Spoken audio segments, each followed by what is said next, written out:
Bhajap Maharashtra core कमिटीची आज बैठक होणार आहे। भाजप प्रदेश कार्यालयात सकाळी ही बैठक होईल। विधानसभा निवडणुकीच्या पार्श्वभूमीवर यात चर्चा होणार आहे। मनोज जरांगे पाटलांची मराठा आरक्षण जनजागृती शांतता रॅली आज बीडमध्ये असणार आहे। धाराशिवमधून आज जरांगे पाटील बीडमध्ये येणार आहेत। या रॅलीच्या पार्श्वभूमीवर बीडमधल्या शाळांना सुट्टी देण्यात आली आहे।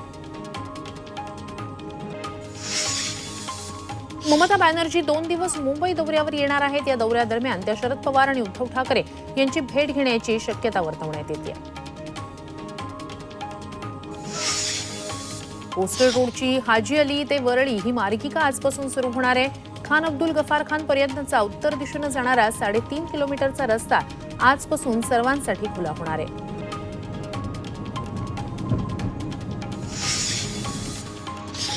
नीट पेपरफुटी प्रकरणातील मुख्य आरोपी गंगाधरला आज कोर्टात हजर केलं जाणार आहे। गंगाधरची सीबीआयकडून कसून चौकशी सुरू आहे। गंगाधरच्या चौकशीतून अनेक धागेदोरे सापडण्याची शक्यता वर्तवण्यात येते। विधान परिषद निवडणुकीत महायुतीच्या सर्व 9 उमेदवारांना निवडून आणण्याची सूत्र मुख्यमंत्री एकनाथ शिंदेंकडे असल्याची माहिती सूत्रांनी दिली। विधान परिषद निवडणुकीत महाविकास आघाडीला मुख्यमंत्री एकनाथ शिंदे धक्का देण्याच्या तयारीत आहेत। यासाठी त्यांनी मास्टर प्लॅन तयार केल्याची माहिती मिळते। चंद्रपूरमधील सेवानिवृत्त पोलीस अधिकारी सुधाकर अंभोरे यांनी काँग्रेस पक्षात प्रवेश केलाय। प्रवेशानंतर चंद्रपूर विधानसभा क्षेत्रात त्यांचं आगमन झालं। यावेळी त्यांचं जोरदार स्वागत करण्यात आलं। आगामी विधानसभेत त्यांना उमेदवारी मिळण्याचीही चर्चा आहे। अजित पवार गटाचे प्रदेशाध्यक्ष खासदार सुनील तटकरे यांच्या वाढदिवसानिमित्तानं रायगडमध्ये बॅनर लागले। या बॅनरवर तटकरेंचा भावी केंद्रीय मंत्री असा उल्लेख करण्यात आलाय। त्यामुळे राजकीय चर्चांना उधाण आलंय।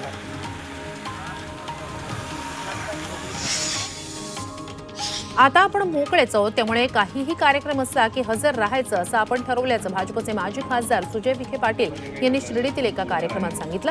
अगदी 10व असेल तरीही लगेच सांगा, कावळ्याच्या आधी सुजय विखे हजर असेल असं त्यांनी म्हटलंय।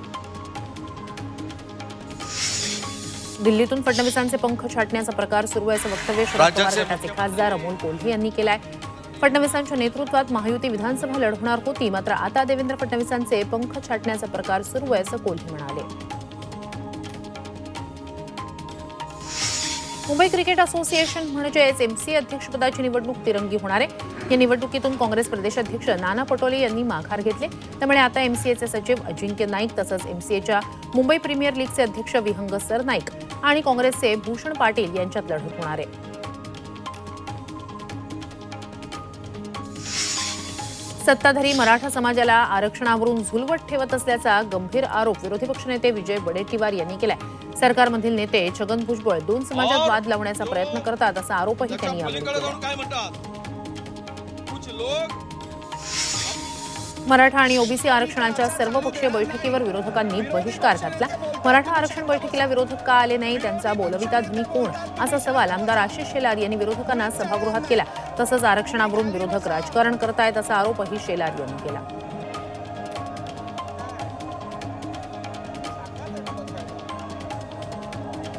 त्यांना बोलू दे, तुम्ही खाली पाठी बसा।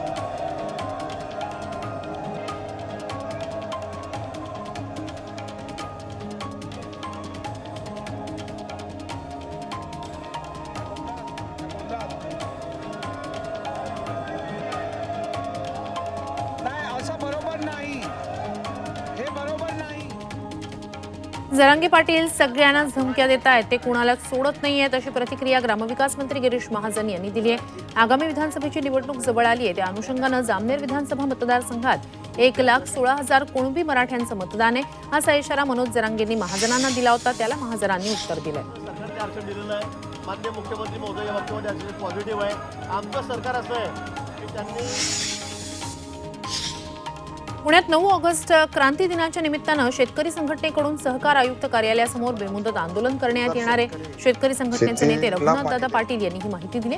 शासनानं शेतीमालावरील निर्यात बंदी उठवावी अशी मागणी केली जाणार आहे। मदर दूध डेअरी कंपनीनं गेल्या काही दिवसांपासून तिवसा शहरातील दूध उत्पादक शेतकऱ्यांचं दूध घेण्यास नकार दिल्यानं शेतकरी आक्रमक झालेत। सातरगाव मार्गावर शेतकऱ्यांच्या जमावानं डेअरीच्या वाहनातील दूध फेकत कंपनी विरोधात आपला रोष व्यक्त केला। नाशिक नांदगाव तालुक्यातील बोलठाणमध्ये प्रहार कार्यकर्त्यांनी शोले स्टाईल आंदोलन केलं. उपबाजार समितीचं निर्माणाधीन शेड कोसळल्यानं प्रहार संघटना आक्रमक झाले. प्रशासनाविरोधात जोरदार घोषणाबाजी करत ठेकेदाराची चौकशी करण्याची मागणी आंदोलक करत आहेत. सोलापुरात नीट परीक्षेच्या भ्रष्टाचाराविरोधात स्टुडंट्स फेडरेशन ऑफ इंडियानं आंदोलन केलं. जिल्हाधिकारी कार्यालयाच्या गेट बाहेर विद्यार्थी आक्रमक झाले. यावेळी जोरदार घोषणाबाजी करण्यात आली. दरम्यान आक्रमक आंदोलकांना पोलिसांनी ताब्यात घेतलं.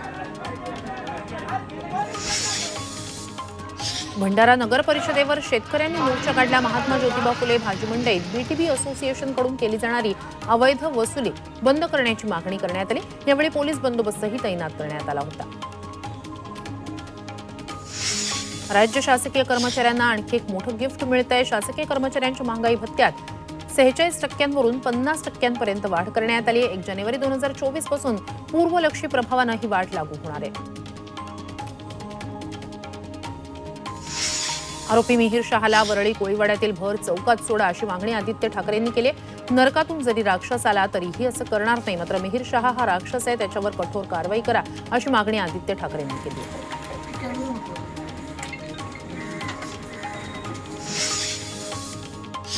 वरळी हिट अँड रन प्रकरणातील आरोपी मिहीरचे वडील राजेश शहा यांची शिवसेना उपनेते पदावरून हकालपट्टी करण्यात आली. मुख्यमंत्री शिंदेंच्या आदेशावरून राजेश शहा यांना शिवसेना उपनेते पदावरून कार्यमुक्त करण्यात आले.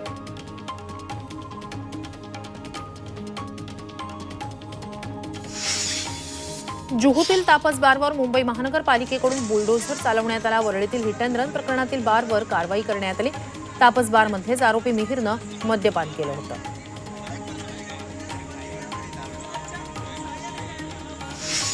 उल्हासनगरातील चांदणी डान्स बारवर महापालिकेनं मोठी कारवाई केली. जेसीबीच्या सहाय्यानं संपूर्ण डान्स बारला तोडण्यात आला. मुख्यमंत्र्यांनी बेकायदेशीर आणि अनधिकृत डान्स बार पबवर कारवाई करण्याचे आदेश दिले होते. त्यामुळे आता डान्स बार मालक चिंतेत पडले.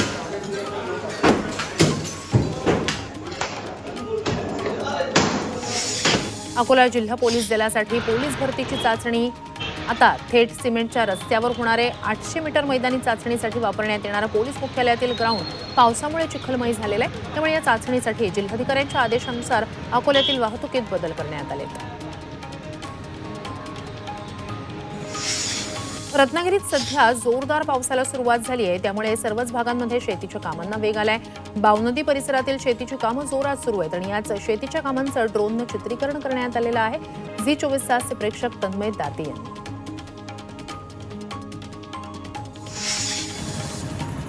नाशिक जिल्ह्यात अद्यापही समाधानकारक पाऊस झाला नाहीये. पावसाअभावी जिल्ह्यातील 24 पैकी 9 धरणांमधील पाणी साठा संपुष्टात आलाय. उर्वरित धरणांमध्ये फक्त 9%च पाणी साठा आहे. त्यामुळे आगामी काळात जिल्ह्याला दमदार पावसाची गरज आहे. 4 दिवसांच्या विश्रांतीनंतर सांगलीत पावसाचं पुन्हा जोरदार कमबॅक झालं. सांगली शहरासह जिल्ह्याच्या अनेक भागात दमदार पाऊस बरसलाय. सकाळपासूनच ढगाळ वातावरण होतं. दुपारनंतर जोरदार पाऊस बरसला. त्यामुळे शेतकरी वर्गात समाधानाचं वातावरण आहे.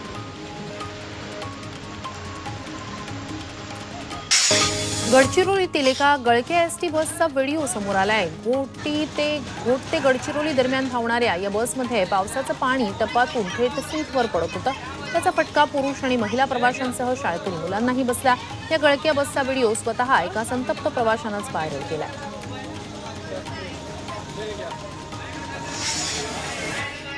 चंद्रपुरातील वरोरा शहरात गेल्या आठवड्याभरापासून सर्व आधार कार्ड केंद्र बंद आहेत. त्यामुळे नागरिकांची कामं खोळंबली आहेत. ग्रामीण भागातून येणाऱ्या नागरिकांना रोज कार्यालयांच्या फेऱ्या माराव्या लागत आहेत. त्यामुळे आधार केंद्र त्वरित सुरू करावं अशी मागणी नागरिकांकडून करण्यात आली आहे.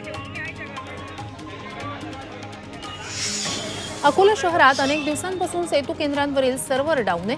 सध्या विद्यार्थ्यांची प्रवेश प्रक्रिया सुरू आहे. त्यासाठी लागणारी कागदपत्र काढण्यासाठी विद्यार्थ्यांची लगबग सुरू आहे. मात्र सेतू केंद्रांवरील सर्व्हर डाऊन असल्यानंच विद्यार्थ्यांना तसंच पालकांनाही त्रास सहन करावा लागतोय. नाशिकमधील गिरणारे ते धोंडेगावच्या विद्यार्थ्यांचा जीव घेणा प्रवास करतानाचा व्हिडिओ व्हायरल झालाय.